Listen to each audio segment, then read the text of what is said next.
नमस्कार, 12 बजे की 12 बड़ी खबरों में आप सभी दर्शकों का स्वागत है और मैं हूं आपके साथ अखंड राय और आप देख रहे हैं उत्तर प्रदेश का तेजी से बढ़ता हुआ digital platform IBC 24 Uttar Pradesh Uttarakhand. 12 बजे की महत्वपूर्ण खबरों की शुरुआत करते हैं। आपको बता दें कि एक दिन पहले जो मुख्यमंत्री योगी आदित्यनाथ हैं, उनकी मुलाकात हुई थी देश के प्रधानमंत्री नरेंद्र मोदी से, साथ ही गृह मंत्री अमित शाह से। सबसे बड़ी बात है कि इस मुलाकात पर सभी की निगाहें हैं कि आखिरकार कुछ दिन पूर्व, क्योंकि इस तरह के कयास लगाए जा रहे हैं कि बहुत जल्द उत्तर प्रदेश में मंत्रिमंडल विस्तार हो सकता है, इसको इसी से जोड़ करके देखा जा रहा है। लेकिन इसके पीछे और भी कई वजह हैं, कई तरीके के और भी कयास लगाए जा रहे हैं कि आखिरकार जो ये मुलाकात थी, जो कई घंटों तक चली थी, क्योंकि मुखिया जो सूबे के हैं योगी आदित्यनाथ, करीब उनकी देश के प्रधानमंत्री के साथ 1 घंटे तक की मुलाकात चली थी। गृह मंत्री के साथ भी उनकी मुलाकात चली थी और राष्ट्रीय अध्यक्ष के साथ भी उनकी मुलाकात हुई थी। इसके पीछे कई सारी वजह बताई जा रही है, लेकिन जो सबसे बड़ी वजह है वो उसके पीछे निकल करके सामने आ रही है कि बहुत जल्द उत्तर प्रदेश में मंत्रिमंडल विस्तार हो सकता है और इस चीज का इंतजार किया जा रहा है कि खरमास के खत्म होते ही नए मंत्रियों को शामिल किया जाएगा। तो कहीं ना कहीं इसको लेकर के जोड़ करके देखा जा रहा है कि कहीं ना कहीं उत्तर प्रदेश में बहुत जल्द मंत्रिमंडल का विस्तार हो सकता है। लेकिन इसके उलट भी कई तरह के कयास लगाए जा रहे हैं, क्योंकि सूबे के जो मुखिया हैं योगी आदित्यनाथ, वो वहां पर गए थे, देश के प्रधानमंत्री से उन्होंने मुलाकात की थी, गृह मंत्री से मुलाकात की थी और दोनों लोगों के लिए, क्योंकि गृह मंत्री अमित शाह से मुलाकात के बाद कई तरीके की कवायतें या चर्चा का बाजार जो है लगातार गर्म है, कई तरीके की अटकलें लगाई जा रही। लेकिन इतना जरूर है कि उत्तर प्रदेश में बहुत जल्द मंत्रिमंडल विस्तार होगा। किन नामों पर चर्चा हुई, हो सकता है उसमें चर्चा भी हुई हो कि किन नामों को शामिल किया जाए और किन नामों पर किन लोगों की विदाई भी इस मंत्रिमंडल से की जाए। फिलहाल देखने वाली बात होगी कि जो दोनों लोगों के साथ एक बड़ी मुलाकात थी, इसके पीछे का जो रिजल्ट है कुछ दिनों में शायद निकल करके सामने आएगा कि आखिरकार किन कारणों से ये मुलाकात हुई थी। आमतौर पर देखा जाता है कि प्रदेश के मुखिया जो है वो जाकर के दिल्ली मुलाकात करते रहते हैं, लेकिन इस मुलाकात के पीछे कई मायने हैं, कई तरीके के कयास हैं। फिलहाल बहुत जल्द निकल करके सामने आएगा कि इस मुलाकात के क्या थे मायने और किस वजह से ये मुलाकात हुई थी प्रदेश के मुखिया की देश के प्रधानमंत्री के साथ और गृह मंत्री के साथ। अब चलते अपने सभी सहयोगियों के पास, एक करके हमारे साथी हमारे साथ जुड़ेंगे, जो आज की बड़ी खबरें उनके शहरों की है वो बताएंगे। हमारे साथ अपूर्व जुड़े हुए हैं अयोध्या से। अपूर्व, कौन सी बड़ी खबर है अयोध्या से आज की? बिल्कुल अखंड, मैं बताना चाहूंगा कि जो पुराना अपराधी था, जो गांव जो है जिला पंचायत सदस्य भी था, जनगणना एक्ट के तहत उसके ऊपर मुकदमा भी दर्ज था, जिसको लेकर अयोध्या पुलिस ने बड़ी कार्रवाई की है। उसकी इसके पहले उन्होंने लगभग 3 से 4 करोड़ की संपत्ति को कुर्क किया था। उसके बाद कल देर शाम अयोध्या पुलिस की मिलीभगत से उसके 3 करोड़ की संपत्ति जो भूमि थी उसको कुर्क किया गया है। साथ ही साथ एक सबसे बड़ी खबर की मैं बात करना चाहूंगा अखंड, जो अयोध्या से जुड़ी हुई है। अयोध्या में रेहड़ी पटरी लगाने वाला एक दुकानदार, जिसकी 6 महीने की मासूम बच्ची को कुत्ते ने नोच डाला है।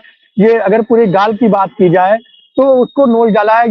ये मामला लगभग 1 हफ्ते पुराना है, लेकिन कल मैं जब वहां पहुंचा तो बड़ी दयनीय स्थिति थी। वो 6 साल की बच्ची, हालांकि नगर निगम, इससे सबसे बड़ा जो सवाल उठता है वो नगर निगम का है कि क्या नगर निगम क्यों नहीं ध्यान दे रही है ऐसे जो आवारा कुत्ते हैं, जो पालतू कुत्ते हैं या आवारा कुत्ते हैं, जो घुमंतू टाइप के कुत्ते हैं, उन पर अंकुश क्यों नहीं लगाया जा रहा, उनको क्यों नहीं पकड़ा जा रहा है। हालांकि आपको मैं बताना चाहूंगा कि नगर निगम के द्वारा बकायदा एक कुत्ते के लिए एक कंपनी की तरह से टीम बनाई गई है, जिसका उसका नसबंदी करते हैं, उसको छोड़ते हैं। तो इस तरीके से जो हैवानियत है वो कुत्ते के द्वारा एक मासूम बच्ची जो 6 महीने की है उसके साथ हुई है। और उसको वो रेहड़ी पट्टी का दुकान लगाने वाला जो व्यक्ति है वो असमर्थ है कि अपनी बच्ची का इलाज करा सके। अपूर्व, सबसे बड़ी दिक्कत है कि अभी हाल फिलहाल में 2 दिन पूर्व की घटना है, राजधानी लखनऊ में भी ऐसी घटना घटित हुई थी, जहां पर देखा गया था कि नगर निगम की टीम गई थी कुत्तों को कैप्चर करने के लिए। लेकिन सबसे बड़ी बात है कि वहां पर जो एनजीओ वाले थे उन्होंने इसका विरोध किया और कहीं ना कहीं एनजीओ के जो अध्यक्ष थी, एक एनजीओ के अध्यक्ष, उन्होंने नगर निगम के साथ साथ जो स्थानीय पार्षद है उसके खिलाफ भी गंभीर बात कहते हुए गंभीर बात कही कि उन्होंने मेरे साथ बदतमीजी की और मेरे को बदतमीजी नहीं की, मेरे साथ गलत तरीके से मुझे छूने का भी प्रयास किया। तो वहीं पर जो स्थानीय पार्षद है, नगर निगम की टीम वाले, वो कहते हैं कि जब हम इस तरीके की कार्रवाई करते हैं तो लोग आकर के इसका विरोध करने लगते हैं। तो यहाँ पर क्या पूर्व इस तरीके की चीजें हैं कि क्या स्थानीय निवासी या कुछ लोग या कोई एनजीओ के लोग, क्या जब नगर निगम की टीम जाती है कुत्तों को पकड़ने के लिए कोई कार्रवाई, तो क्या वहां पर इस तरीके की चीजें भी देखने को मिलती है? देखिए अखंड, हर जिले की भावनाओं को हर जिले से नहीं जोड़ा जा सकता। ये आप मानिए इस बात को कि हर देखिए ये अयोध्या धर्म नगरी है और यहाँ पे लाखों श्रद्धालु आते हैं रोजाना। और लाखों श्रद्धालुओं की सुरक्षा जो है वो प्रशासन के हाथों में होती है, नगर निगम के हाथों में होती है। चलिए वो रोहिणी पट्टी वाला व्यक्ति था, उसकी बच्ची को कुत्ते ने नोचा, अगर अगर इसी को लेकर अगर बाहर से आने वाले श्रद्धालुओं के ऊपर देखा जाए तो कैसे देखा जाएगा? सबसे बड़ी बात ये होती है, जहाँ पर इतना सेंसिटिव मामला हो, रामनगरी अयोध्या में लाखों की संख्या में रोजाना श्रद्धालु अयोध्या पधार रहे हों, ऐसी हालात में आवारा कुत्ते, घुमंतू कुत्ते इस तरह की हरकत करते हैं, तो इसकी साफ लापरवाही किसके ऊपर इंडिकेट करता है? सबसे बड़ा सवाल ये है। ये बात ठीक है जो आप कह रहे हैं, राजधानी लखनऊ में अंकुश लगाया जाता है जो है नगर निगम की टीम के ऊपर, लेकिन हर वारदात को जोड़कर हर जिले से नहीं देखा जा सकता। नहीं नहीं, यहाँ ये पर भी कहने बात का मकसद ये मतलब नहीं कि किसी जिले से किसी खबर को देखने का मतलब है। नगर निगम की टीम वहां पर कार्रवाई करने जाती है तो क्या वहां पर लोग विरोध करते हैं इस चीज को लेकर के? क्योंकि लखनऊ में देखा गया कि यार बहुत सी जगहों पर, क्योंकि जब सुप्रीम कोर्ट ने इनको लेकर के फैसला दिया स्ट्रीट डॉग्स को लेकर के, तो कहीं ना कहीं उसके बाद लोगों ने इसका विरोध जताया। जो डॉग लवर्स थे उन्होंने इस फैसले का भी, सुप्रीम कोर्ट के फैसले का विरोध किया था। तो क्या इस तरीके की चीजें कई बार देखने को मिलता है कि एक मिसाल देते हुए, मानवता की बात करते हुए लोग कहते हैं कि इनका भी जीने का अधिकार है, इनको ये किसी को काट नहीं रहे, लेकिन जब इस तरह की घटनाएं घटित होती है कि छोटे छोटे बच्चे शिकार हो जाते हैं इन कुत्तों के, उसके बाद चीजें निकल करके सामने आती, तो क्या अयोध्या में इस तरीके से नगर निगम टीम का भी लोगों ने विरोध किया या फिर नहीं किया, ये सवाल है। बिल्कुल नहीं अखंड, मैं बताना चाहूंगा कि जब से नगर निगम यहाँ पे लागू हुआ है तब से एनजीओ के द्वारा ये जो कुत्तों को पकड़ने का, नसबंदी करने का ये जो मुहिम है, ये अनवरत चलता आया है। और हर गली में, अयोध्या के हर गली में ये एनजीओ की टीम जाती है, बाकायदा कुत्तों को पकड़ती है। तो ऐसा कभी भी कोई भी हस्तक्षेप देखने को नहीं मिला है। अगर जिले के वासियों की बात की जाए तो कभी इनकी तरफ से कोई भी जो है उस पर जो है अंकुश नहीं लगाया गया है। बाकायदा हालांकि जो पालतू कुत्ते हैं वो हमेशा गेट के अंदर रहते हैं, उनके जो मालिक हैं, उनके जो देख रेख करने वाले हैं, उनका अपने हिसाब से देखभाल करते हैं। लेकिन जो घुमंतू टाइप के कुत्ते हैं उनको पकड़कर उनका नसबंदी करना, उनको एक जगह पे सुरक्षित रखना, इस तरीके से लगातार मुहिम चल रही है। लेकिन सबसे बड़ी बात यह है कि रामनगरी अयोध्या में अगर ऐसी घटना घटित हो जाती है तो इस पर लगातार इस पर अंकुश लगाना चाहिए। सबसे बड़ा सवाल ये है।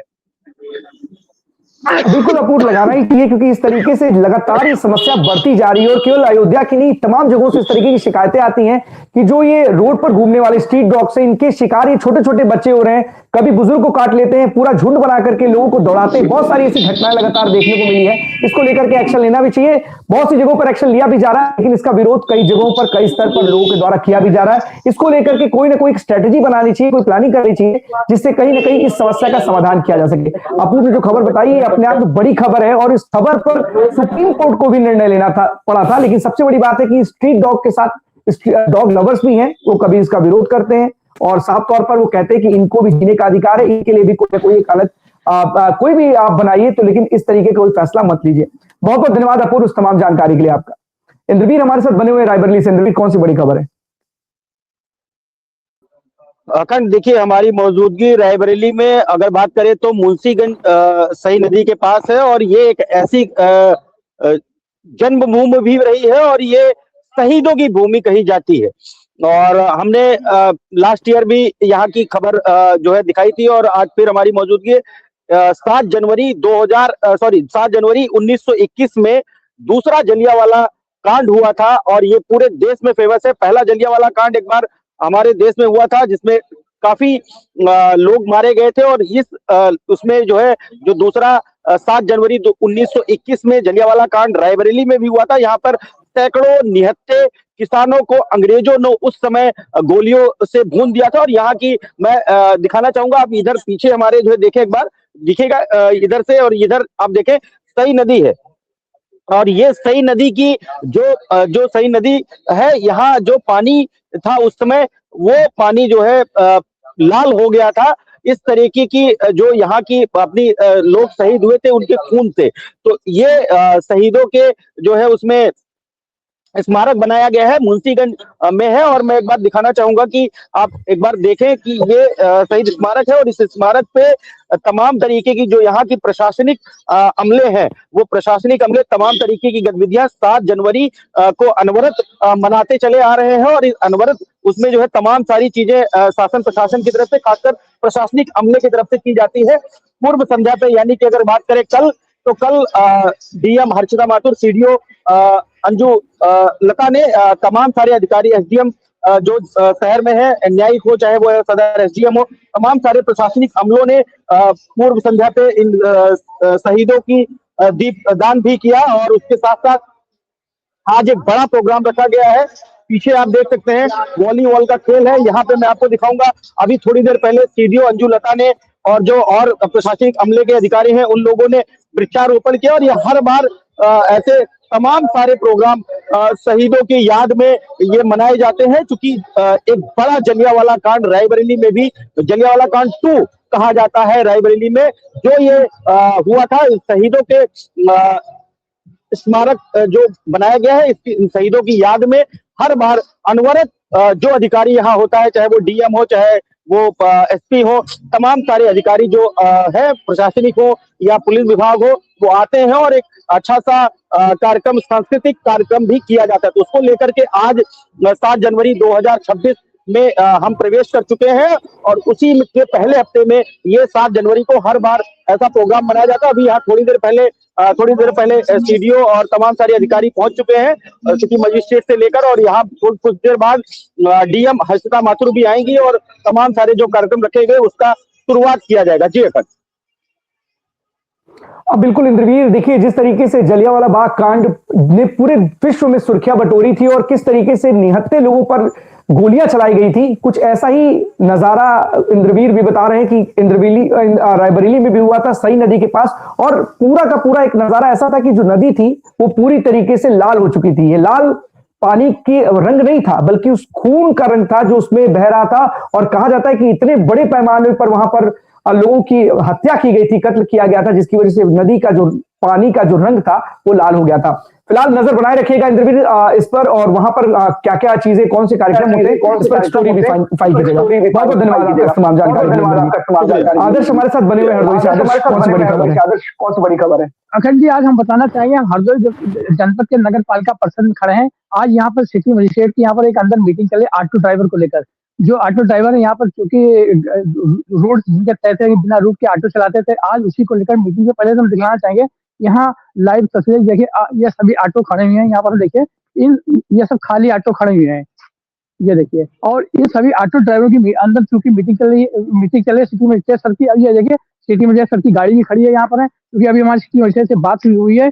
उनका ऐसा है, आप ऐसा है 10 मिनट बैठ जाइए तो हम आपको पूरी जानकारी देंगे। लेकिन चूंकि हमारे पास अभी लाइव चल रहा था तो समय नहीं था, इसलिए हम बाहर से करके लाइव कर रहे हैं। अभी अंदर मीटिंग चले ऑटो ड्राइवर को लेकर कि उनको मीटिंग इसलिए चलाई कर रहे हैं कि जो ऑटो चल रहे हैं हरदोई जनपद को रूट निर्धारित नहीं है, उसी रूट को निर्धारित को लेकर यहाँ अंदर मीटिंग चलाई जा रही है। और वो क्या मीटिंग है, अभी कुछ देर में उनसे बात करेंगे। तब तक हम अखंड जी हम बताना चाहेंगे कि यहीं पर खड़े हैं और अंदर काफी मीटिंग चल रही है। जी अखंड, रूट को लेकर। नहीं तो आदर्श, ये मीटिंग किस चीज को लेकर के, क्या रूट को लेकर के है या फिर स्पीड को लेकर के है, कि अनधिकृत तरीके से, जिस तरीके से स्टैंड बना दिया गया है कि हर प्रमुख चौराहों पर बैटरी रिक्शा की भरमार दिखाई दे रही है, तो क्या किस चीज को लेकर के ये बैठक है? क्या ऑटो ड्राइवरों के साथ किस तरीके के दिशा निर्देश, क्या कोई प्लानिंग है कि या फिर केवल एक बैठक है, समझाने का एक प्रयास है लोगों को? ये जी अखंड हम बिल्कुल बता दें, नगर परिषद के अंदर जो चूंकि हाल में बढ़ती मीटिंग जो कर रहे हैं, इसी रूट को लेकर मीटिंग चल रही है। क्योंकि अभी यहाँ पर किसी प्रकार कोई स्टैंड नहीं बनाए गए हैं, और इससे पहले भी कई बार रूट बनाए जा चुके हैं, लेकिन उस रूट पर न चल के ऑटो रिक्शा अन्य रूटों पर चलते थे, उन पर खैर कठोर कार्रवाई होनी चाहिए थी। लेकिन आज देखना ये होगा कि यहाँ पर जो नगर मजिस्ट्रेट यहाँ जो मीटिंग कर रहे हैं, आखिर वो किस चीज की मीटिंग कर रहे हैं, ये तो खैर थोड़ी देर में जानकारी मिल पाएगी। अभी अंदर गए थे क्योंकि उन्होंने अभी जानकारी नहीं दी हमसे कहने लगे कि आप बैठ जाइए, हम 10 मिनट का समय हम आपको दे रहे हैं, उसके बाद हम आपसे बात करेंगे। तो लाइव चूंकि समय हो चुका था, इसलिए हम अंदर नहीं जा सकते हैं, तो मीटिंग चल रही थी अखंड। नहीं बिल्कुल आदर्श, सबसे बड़ा सवाल हमसे एक सवाल ये पूछिएगा कि देखिए कुछ लोगों के साथ बैठक अगर आप कर रहे हैं कुछ ऑटो ड्राइवर के साथ, तो क्यों नहीं एक ऐसी बैठक भी कर सकते हैं जिसमें कोई प्लानिंग इन लोगों के लिए हो, क्योंकि लगातार सड़कों पर एक बड़ी मात्रा में ये ऑटो जो ई रिक्शा है साफ तौर पर दिखाई दे रहे हैं और कहीं ना कहीं पूरे ट्रैफिक की व्यवस्था को बिगाड़ने का काम कर रहे हैं। तो क्या इसको लेकर के कोई प्रशासन कोई कार्रवाई कर रहा है, कोई काम कर रहा है, कोई प्लानिंग कर रहा है? क्योंकि बहुत बड़ा सवाल है, इस वक्त एक बड़ी स्थिति बेकार कहते जाम जैसी स्थिति बनने में इन लोगों का एक बहुत बड़ा योगदान है। तो इसको लेकर के कोई किसी तरीके की प्लानिंग है, कोई कार्य योजना, स्ट्रेटेजी बनाई लोगों ने? अगर ये थोड़ा हम दिखाना चाहेंगे, थोड़ा हम अंदर जा रहे हैं, हम आपको उस मीटिंग की तस्वीर दिखाना चाहेंगे लाइव में। हो सकता है वहां से खत बोल रहे तो नहीं पाएंगे, लेकिन तस्वीर जरूर दिखाएंगे थोड़ी सी। जी ये अखंड यहाँ पर मीटिंग चल रही है, आप लाइव देख सकते हैं, ये देखिए। तो चूंकि यहाँ पर अखंड मीटिंग चल रही है यहाँ पर है, इसलिए अभी हम कुछ देर में सिटी मिनिस्टर साहब से बात भी करेंगे और वो क्या की चीज को लेकर मीटिंग चल रही है, क्या है पूरा मामला, तो ये तो खैर थोड़ी देर में पता चल पाएगा। जी अखंड बिल्कुल आदर्श, देखिएगा जो भी होगा, लेकिन ये सवाल जरूर ले लीजिएगा कि आखिरकार इतनी बड़ी तादाद में जो ई रिक्शा लगातार बढ़ते चले जा रहे हैं, ये शहर की ट्रैफिक को पूरी तरीके से ध्वस्त कर दे रहे हैं। बहुत बड़ी जाम की स्थिति बन जा रही है और चौराहों पर जिस तरीके से ई रिक्शा की भरमार दिखाई दे रही है, वो कहीं ना कहीं पूरी व्यवस्था को भी ध्वस्त करती हुई नजर आ रही है। इसको लेकर के किस तरीके की प्लानिंग है, क्या स्ट्रेटेजी आपने तैयार करके इस पर जरूर सवाल दीजिएगा। बहुत बहुत धन्यवाद आपका तमाम जानकारी के आदर्श। एक बड़ी खबर आ रही है देवरिया जेल से, जहां पर कल देर रात जो पूर्व आईपीएस अफसर अमिताभ ठाकुर है उनकी तबीयत खराब हुई थी, जो कि जेल में बंद है, और सीजीएम कोर्ट ने उनकी कल जमानत को नामंजूर कर दिया था, खारिज कर दिया था, जिसके बाद उनकी तबीयत खराब हो गई।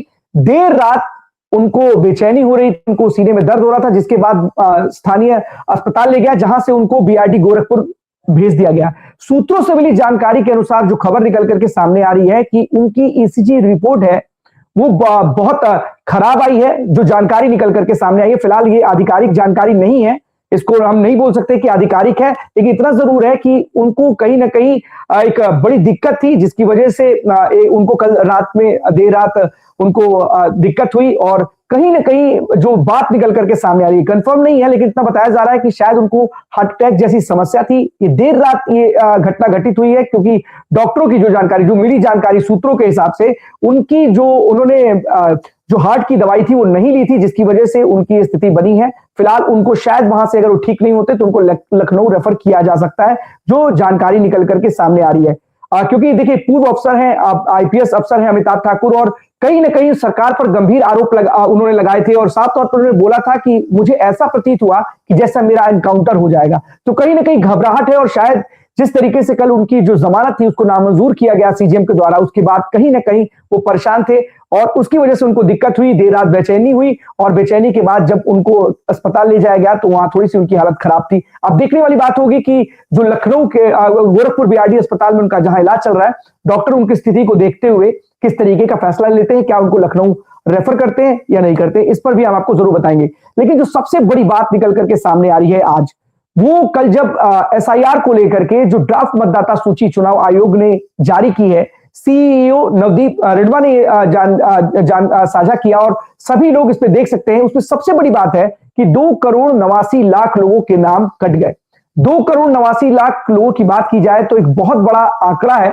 इससे कहीं ना कहीं जो अंतर है वो बहुत ज्यादा घट चुका है। तो अगर देखा जाए तो 12,44,00,000 मतदाता ही बचे हैं उत्तर प्रदेश में। करीब 2,89,00,000 मतदाता फिलहाल कट गए हैं। अभी वक्त है, अभी एक टाइम मिला है कल से लेकर के। अब आप 7 फरवरी तक आपत्ति दर्ज करा सकते हैं, नए डॉक्यूमेंट के साथ अपने दावे को पेश कर सकते हैं और अपना नाम उसमें जुड़वा सकते हैं। फिलहाल जो सबसे बड़ी बात है कि अंतिम जो फाइनल ड्राफ्ट लिस्ट निकलेगी वो 6 मार्च को निकलेगी। लेकिन सवाल ये खड़ा हुआ है कि इतने बड़े पैमाने पर लोगों के नाम कट गए हैं, बहुत बड़ी तादाद में, मतलब एक छोटे मोटे संख्या नहीं, एक बड़ी संख्या है। लाख, 2 लाख, 5 लाख, 10 लाख नहीं, 1 नहीं, 2 नहीं, करीब 3 करोड़ लोगों के नाम कट जाना अपने आप में बड़ी बात है। और सबसे बड़ी बात है कि हर 5वें शख्स का नाम इस लिस्ट से गायब है। सवाल यह है कि इतनी बड़ी संख्या कैसे हुई कि 2,89,00,000 लोगों के नाम कट गए। विपक्ष इस पर सवाल खड़े कर रहा है, और आम आदमी पार्टी के जो राज्यसभा सांसद हैं वो कहीं ना कहीं इस पर सवाल खड़े कर रहे हैं कि इतने बड़े पैमाने पर वोट कैसे कट गए। उन्होंने कुछ कॉन्टेक्स्ट में कहा है कि इस तरीके से जो समझ में आ रहा है वो समझ से परे है कि आखिरकार इतने बड़े पैमाने पर नाम कैसे कट गए। लेकिन सवाल है कि 1 लाख नहीं है, 2 लाख नहीं है, 5 लाख नहीं है, करोड़ों में जिसकी संख्या है, आखिरकार जिन वोटरों के नाम कटे या वो लोग सामने क्यों नहीं आ रहे?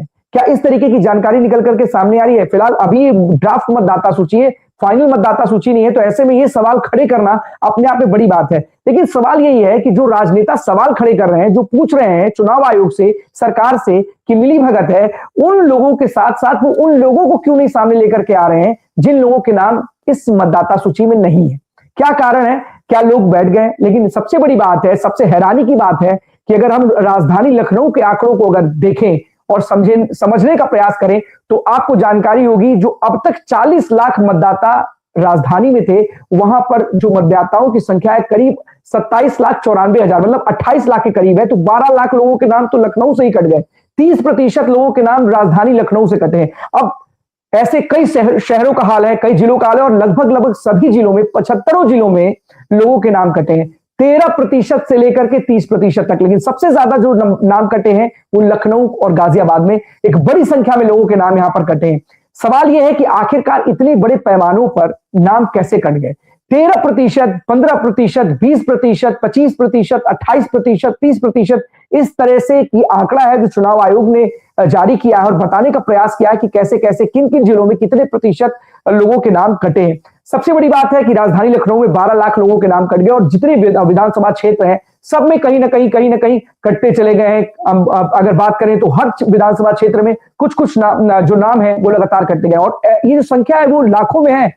कुछ अगर 2 विधानसभा क्षेत्रों की बात की जाए, वहां छोड़ दिया जाए तो लाखों में ये संख्या है जो 1 लाख से ऊपर की है। तो ऐसे में बहुत सारी बातें हैं, लेकिन अगर हम इसको जोड़ करके इस कॉन्टेक्स्ट में देखें कि कई जगहों पर हमने देखा है कि किस तरीके से जो वोटर्स हैं, जैसे मान लीजिए कि राजधानी में है, कोई नौकरी करने आया है, कोई पढ़ने आया है, उसने अपना वोटर लिस्ट में नाम दर्ज करा लिया, उसका वोटर लिस्ट में गाजीपुर में भी है या फिर मुजफ्फरनगर में भी है। तो ऐसे तमाम मतदाताओं की भी संख्या है और अच्छी खासी संख्या है। कुछ लोग मृत हो गए हैं, उनके नाम कट गए, कुछ दूसरे राज्य में शिफ्ट हो गए, वो भी है। तो तमाम ऐसी चीजें हैं जो चुनाव आयोग ने जो डेटा जारी किया है। फिलहाल सबसे बड़ी बात है कि अभी भी एक फाइनल आपके पास समय है और आप इस मतदाता सूची में अपना नाम जुड़वा सकते हैं अगर किन्हीं कारणवश आपका नाम नहीं है तो। 1 महीने का वक्त है आपके पास और इस 1 महीने में जो भी दस्तावेज मांगे गए हैं, करीब 12 दस्तावेज मांगे गए हैं, इन 12 दस्तावेजों को जमा करके आप अपने नाम को दर्ज करा सकते हैं। लेकिन सबसे बड़ी बात है कि अब जब ये चुनाव आयोग ने ये पूरा का पूरा जो आंकड़ा जारी किया है, फिलहाल ये ड्राफ्ट है, इस वजह से अभी थोड़ा कम लोग बोल रहे हैं,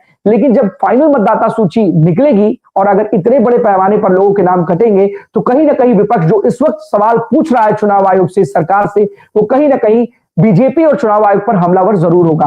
लेकिन सबसे बड़ी बात है कि ये तो ड्राफ्ट मतदाता सूची थी, अब लेकिन 28 मार्च तक जो पंचायत चुनाव के लिए भी जो मतदाता सूची है उसको भी प्रकाशित कर दिया जाएगा। तो अब धीरे धीरे स्टेप बाय स्टेप आगे बढ़ते जा रहे हैं और सबसे बड़ी बात है कि मई जून से जनगणना की बात कही जा रही है जो फर्स्ट फेज में स्टार्ट हो जाएगी। तो फिलहाल जिस तरीके से चुनाव आयोग ने एक बड़ी तैयारी की है और एसआईआर को लेकर के जिस तरीके से लोगों के नाम कटे हैं, उनको अपने नाम जुड़वाने के लिए एक मौका 1 महीने का मिला हुआ है। इसके बाद वो अपने नाम को अपने जो जरूरी दस्तावेज है उसको दे करके जुड़वा सकते हैं। देखने वाली बात होगी जो फाइनल मतदाता जो लिस्ट आएगी, जो फाइनल लिस्ट आएगी, उस सूची में कितने लोगों के नाम रहते हैं या फिर उसमें कुछ बदलाव होते हैं या 2,89,00,000 लोगों के जो नाम कटे हैं उसमें कोई बदलाव नजर आता है। हमारे साथ सरफराज जुड़ गए बहराइच से। सरफराज, बहराइच से कौन सी बड़ी खबर है? जय खंड जी, आपको बता दें बहराइच में जाम को लेके काफी समस्या जागरूक हुआ था, जिसको हम लोग ने खबर भी दिखाया था, जिसको लेके डीएम साहब ने संज्ञान लिया है। और कल शाम को डीएम साहब निरीक्षण पे निकले दलबल के साथ और रोडवेज से लेके मरी माता चौराहे तक से लेके छावनी चौराहे तक उन्होंने जो निरीक्षण किया है, तो जो बहराइच में अलग जगह से जो बसें आती हैं तो उनका रूट डाइवर्जन कर दिया गया है और बताया गया है कि जो डाइवर्ट हो गया तो कुछ जगह भी, जैसे कुछ बस ऐसी है, आप मान के चलिए जैसे श्रावस्ती जाना हो, बलरामपुर जाना हो, तो इसका रूट हम लोग के बहराइच से अलग से है। तो उसका जो एक जमीन निर्धारित कर रहे हैं उसकी मीटिंग चलेगी। अभी ऐसा कुछ हुआ नहीं है, लेकिन 15 दिन का समय दिया है जाम की जो समस्या उससे निजात पाने के लिए। और मैंने वीडियो भी भेजी, आप हो सकता है दिखा भी सकते हैं। नहीं, बिल्कुल सरफराज, ये जाम की समस्या केवल बहराइच की ही नहीं है, बल्कि अन्य शहरों के भी हालात बहुत बुरे हो चुके हैं। राजधानी के तो हालात ऐसे हैं कि लोग कई कई घंटे तक जाम में फंसे रहते हैं, धीरे धीरे गाड़ियां रेंगती रहती हैं। लेकिन सबसे बड़ी बात है कि आज जब एक्टिव हुए हैं अधिकारी, क्या अगर पूर्व में एक्टिव होते और इस तरीके की चीजें, इस पर प्लानिंग की होती तो शायद इस तरह की स्थितियां नहीं पैदा होती। लेकिन आज अगर हम बात करें तो अनधिकृत तौर से जो ई रिक्शा की जो एक भरमार सी देखने को मिलती है सड़कों पर, वो भी एक बहुत बड़ी वजह निकल करके सामने आ रही कि जहां तहां आपको ये ई रिक्शा वाहन जो है वो लगातार लोगों को बैठाने के लिए खड़े कर देते हैं। इससे भी बहुत बेतरतीब व्यवस्था हो जाती है, अव्यवस्था हो जाती है। लेकिन इसको लेकर के किस तरीके की प्लानिंग की जा रही है बहराइच प्रशासन की तरफ से या आरटीओ विभाग की तरफ से? क्योंकि अगर इसी तरीके से इस धड़ल्ले से लगातार ई रिक्शा की सड़कों पर निकलते रहेंगे तो शायद एक दिन वो दिन दूर नहीं है जब कहीं ना कहीं पूरा का पूरा शहर जो है वो थम सा जाएगा, क्योंकि इतनी बड़ी तादाद में गाड़ियां अब सड़कों पर हो गई है कि गाड़ियों के लिए अब सड़क कम हो गई है। सड़क की बात करें आप तो यहाँ गलियों में भी जाम लगना स्टार्ट हो गया है, जो कि ई रिक्शे के बर्मा ई रिक्शे कुछ ज्यादा ही हो गए हैं, जिसकी वजह से जाम की समस्या लगातार बढ़ती ही जा रही है। तो प्रशासन को कुछ ऐसा करना चाहिए, जो रूट बांट देना चाहिए कि किस तरीके से किधर ई रिक्शा किधर जाएगा, दरगाह को जाएगा या भिनगा स्टैंड को जाएगा या रोडवेज को जाएगा या घंटाघर को जाएगा या बाजार पे जाएगा। ऐसा ये यहाँ पे कुछ कर ही नहीं पा रहे हैं। देखते हैं आगे क्या होता है। जी बिल्कुल सही बात है कि अगर एक्टिवनेस के साथ साथ प्लानिंग होती है और कोई स्ट्रेटेजी होती है, अगर वो स्ट्रेटेजी और प्लानिंग आपके पास नहीं है तो आप कुछ नहीं कर सकते। केवल और केवल आप बस मैनेजमेंट करने के लिए आप कैसे उसको सुधार करें उस पर फोकस करते हैं। लेकिन अभी भी आपके पास वक्त है। आने वाले समय में शहर की दुर्गति ना हो, अव्यवस्था ना हो, और जैसे सरफराज बता रहे हैं कि गलियों के भी हालात अब ऐसे हो चुके हैं कि वहां भी जाम लगने लगा है। मुख्य सड़कों की बात नहीं है, गलियों की बात ऐसे है, तो अपने आप में बहुत खराब व्यवस्था होने वाली है, क्योंकि लगातार एक के बाद एक गाड़ियों का जो भरमार है, सड़कें लगातार छोटी होती चली जा रही हैं। जितनी भी चौड़ी सड़क कीजिए लगता है वो फिर से छोटी हो गई है। घंटों लोग जाम में ही अपना समय गंवा दे रहे हैं।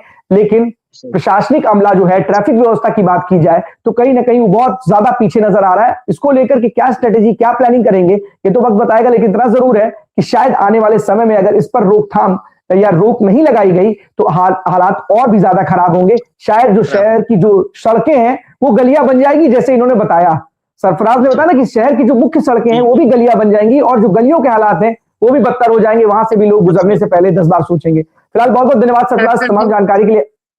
बताइए। जी जी ठीक। कह रहे कि अगर देखा है तो सड़क का जो हाल है वो गलियों का जो हाल है, जो गलियां भी जब जो जैसे हम लोग के यहाँ 2018 या 17 से हम लोग के ओवर ब्रिज का काम चल रहा है गोंडा रोड को लेके। कम से कम 5 या 4 साल हो गए हैं, अभी तक ओवर ब्रिज का पूरा काम हुआ ही नहीं है। वो आज तक ऐसे का ऐसे ही पड़ा है, जो जाम के समस्या से और लग रही है। अगर जो ओवर ब्रिज कंप्लीट हो जाए तो इस तरीके से जाम से आदमी थोड़ा निजात पा सकता है। लेकिन उस पे कोई भी प्रशासन, विधायक, मंत्री कोई भी सुधि नहीं लेना चाहते हैं। अब ऐसा क्यों हुआ इसको? नहीं, दिक्कत यही है ना सरफराज कि आखिरकार 2017-18 की अगर बात आप कर रहे हैं तो मतलब अप्रोक्सीमेट 7 साल होने जा रहे हैं। और 7 सालों में अगर एक पुल का निर्माण आप नहीं कर सकते तो उस पुल के निर्माण की आवश्यकता क्या थी ये भी सोच लेते, क्योंकि दुविधा और परेशानी तो लोग पहले झेल ही रहे थे, लेकिन इस पुल के निर्माण ना पूरा होने की वजह से और भी ज्यादा समस्याएं लोग झेल रहे हैं। तो आखिरकार इस तरीके की कोई भी प्लानिंग अगर आप करते हैं तो उसको पूरा करने के लिए अगर आपके पास बजट नहीं है, प्लानिंग नहीं है, एनओसी नहीं है, तो इस तरीके के पुल या किसी काम को करने से पहले 5 बार नहीं 1000 बार सोचें, क्योंकि और भी ज्यादा लोगों को दिक्कतों का सामना करना पड़ता है। क्योंकि सड़कें हमारे यहाँ इतनी चौड़ी तो है नहीं, जो सड़क बची है उसमें भी अगर काम आप निर्माण कार्य शुरू कर देते हैं और लोगों के लिए चलने के लिए कोई रास्ता ही नहीं बचता तो आखिरकार वो चलेंगे कहां, ये सबसे बड़ा सवाल है। फिलहाल पूछिएगा, अगर हो सके तो स्थानीय विधायक से भी बात कीजिएगा कि आखिरकार इतने दिनों से ये कार्य चल रहा है, आप इस कार्य को जल्द से जल्द इसमें गति हो इसके लिए प्रयासरत हैं, आपने सवाल किया। और अगर नहीं हो रहा है तो अधिकारियों से पूछेगा कि आखिरकार इसके पुल के काम ना होने की वजह क्या है, क्यों इतना वक्त लग रहा है, इतने दिनों से लोग परेशान हैं, जूझ रहे हैं, आप लोग इस पर काम क्यों नहीं कर रहे हैं। बहुत बहुत धन्यवाद सरफराज तमाम जानकारी के लिए आपका।